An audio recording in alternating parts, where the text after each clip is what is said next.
जो अपने पति की नहीं हुई वो सचिन की हो जाएगी। जो 4 बच्चे होने के बावजूद भी मोहब्बत की भूखी, पता नहीं कौन सी इसकी प्यास है जो बुझने को तैयार नहीं है, फिर भारत आ गई और कह रही है कि मुझे मोहब्बत नहीं मिली, तो वो लगता है सचिन की हो जाएगी। सचिन भी यहाँ पर मेरे ख्याल से हैंडीकैप था, नपुंसक था, उसको यहाँ की कोई लड़की मिल नहीं रही थी। इतने बड़े भक्त जो तुम तालियां बजा रहे हो, पड़ोसी देश की मिली, अपनी बहू बेटी क्यों नहीं देती तुमने सचिन को? उसके लिए भी तुम्हें मुल्लाओं की जरूरत। हस्बैंड है गुलाम बलोच, उसने इसको पैसे भेजे के मकान खरीद ले, उससे इसने मकान खरीदा, जिसको बेच के अभी सचिन नामी आशना के साथ यहाँ पर हिंदुस्तान भागकर आ गई। तो ये तुझे मुल्क से मोहब्बत नहीं, तुझे बच्चों से मोहब्बत नहीं, तुझे पति से मोहब्बत नहीं, तू सचिन से मोहब्बत कर लेगी? जो अपने पति की नहीं हुई, जो अपने मुल्क की नहीं हुई, जो अपनी मोहब्बत की नहीं हुई, जो अपने बच्चों की नहीं हुई, जो अपने मैके की, अपने ददियाल की, अपने पड़ोस की नहीं हुई, वो भारत में सचिन की हो जाएगी? नहीं, वो तो अपने साथ 4 दामाद लेकर आई है। वक्त जो खुश हो रहे हैं कि हमने घर वापसी कर लिया। अरे बावलो, तुमने तो 4 दामाद से, अब जब उसके बच्चे बड़े होंगे तो दामाद भी तो बनेंगे ना तुम्हारी बेटियां उसके संग आएगी। जो बड़ा पॉपुलर हो रहा है कि सीमा हैदर जो पाकिस्तान की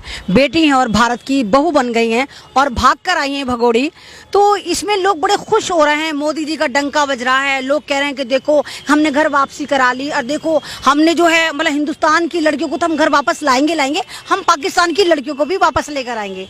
सवाल ये नहीं उठता कि सीमा हैदर भारत आई, सवाल ये भी नहीं उठता कि सीमा हैदर ने सचिन नाम के आदमी से शादी करी। सवाल ये उठता है सीमा हैदर जो खुद को ये कहती है कि मैं 5वीं पास हूँ, सीमा हैदर जो एक बहुत गरीब परिवार से आती है, सीमा हैदर जो एक गांव की रहने वाली है, वो किस तरह हिंदुस्तान आ जाती है और हिंदुस्तान की तमाम इंटेलिजेंसी, सीबीआई और हमारा जो गृह मंत्रालय वो कहाँ सोया हुआ होता है। मतलब एक गांव की लड़की, अरे मैं तो कहती हूँ काबिल आदमी को तो छोड़ो, एक गांव की अनपढ़ निपट गवार पाकिस्तान से हिंदुस्तान आ जाती है और 50 दिन से वो भारत में रह रही होती है, लेकिन हमारे मंत्रालय पे, संत्रालय पे और मोदी जी के डंके पे कोई फर्क नहीं पड़ता।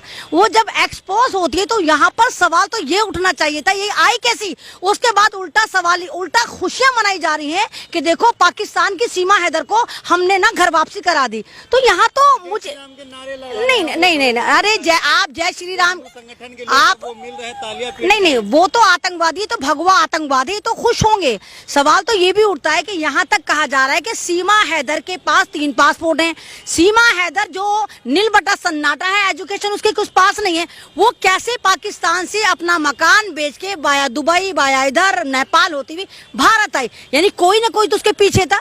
तो मुझे सीमा हैदर के अंदर जो है वो एक, आप ये कहिए कि जासूस नजर आता है। और हिंदुस्तान के जितने भी पाकिस्तान की जासूसी करते पकड़े गए, या तो वो अतुर्वेदी होते हैं, चाहे चतुर्वेदी होते हैं, चाहे शर्मा होते हैं, अभी भी पकड़ा गया, तो ये पाकिस्तान की जासूस है। क्योंकि जितने पत्रकारों ने उससे कहा कि सीमा जी आप कलमा सुनाइए, तो वो कलमा नहीं सुना पाई। उन्होंने कहा सीमा जी को सूरत सुनाइए, वो सूरत नहीं सुना पाई। एक गांव की बाई बर्थ मुसलमान लड़की जो अब हिंदू, ये जुम्मा 8 दिन पहले, वो इतनी जल्दी भूल गई, कलमा भूल गई, सूरतें भूल गई, नमाज भूल गई, रोजा भूल गई। मैं मान ही नहीं सकती।